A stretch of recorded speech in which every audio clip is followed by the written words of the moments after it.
Look, it's one thing to show, here is how wrong Larry Kudlow has been. And just recently, we're not even going back, years and all of the terrible predictions that you are allowed to get fundamentally wrong in a way that is hurtful, incredibly hurtful to the economy, people's lives, all of that. It doesn't matter in DC. You're going to be just fine. It's that he continues to be wrong. And so Larry Kudlow recently, the reason we're talking about him is that he and Steve Mnuchin and Navarro, they are like the three head guys on the people don't deserve enhanced unemployment benefits anymore because it's going to stop them from going back to work. And they will keep saying that regardless of how many studies come out that it isn't true.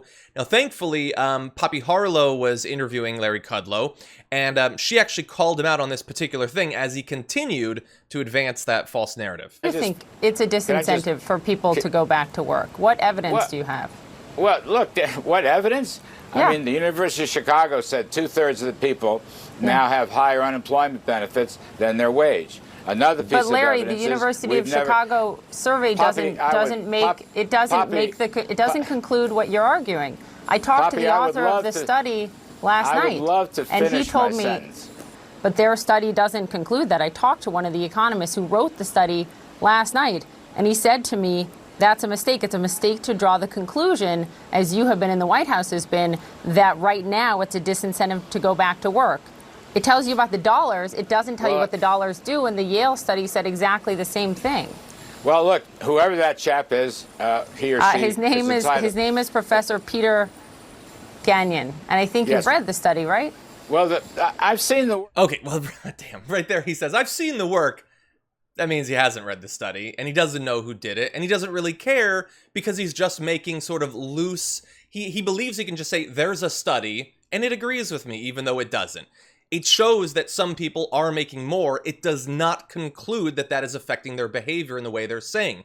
And he keeps pointing to the fact that it shows that they have the money and just assuming, oh, so everything else I say must be true. It's not.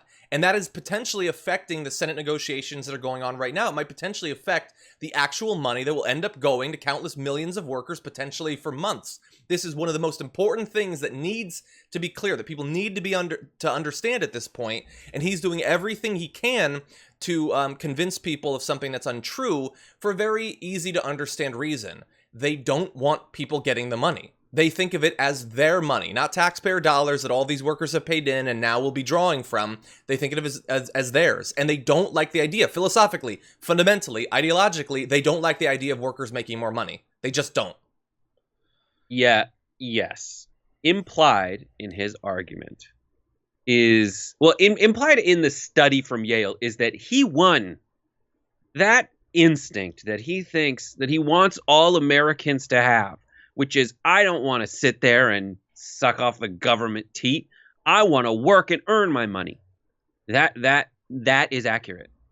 That portrayal of the American worker is accurate according to the Yale study that says people are not, by and large, those who are receiving more in unemployment benefits, the Yale study says, are not staying home when facing the opportunity to work. That's true.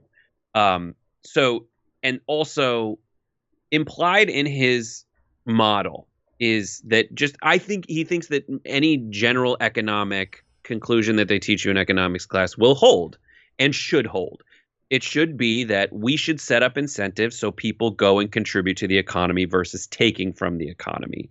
But if he's worried about weird incentives, he should look at the other side of the equation, not the worker who is going to get 100 extra bucks a week, but rather the speculators in the capital markets who are using every opportunity to make these crazy bets, and when they lose, they get bailed out. Mm-hmm. They get bailed out.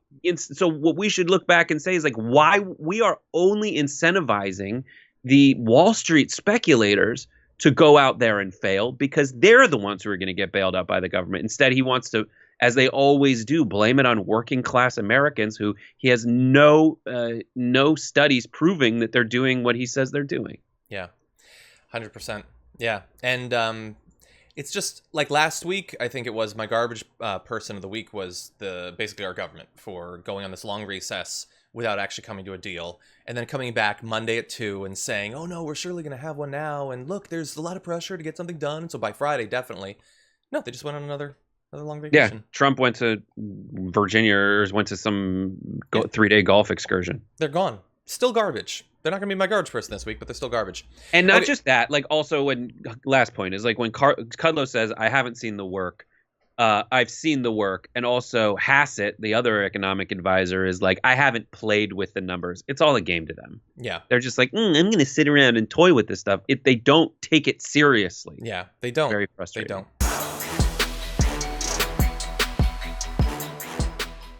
For more political news breakdowns, interviews, stories of activism, and me trying my hardest to care about the occasional big celebrity news story, subscribe to our YouTube channel at youtube.com/thedamagereport.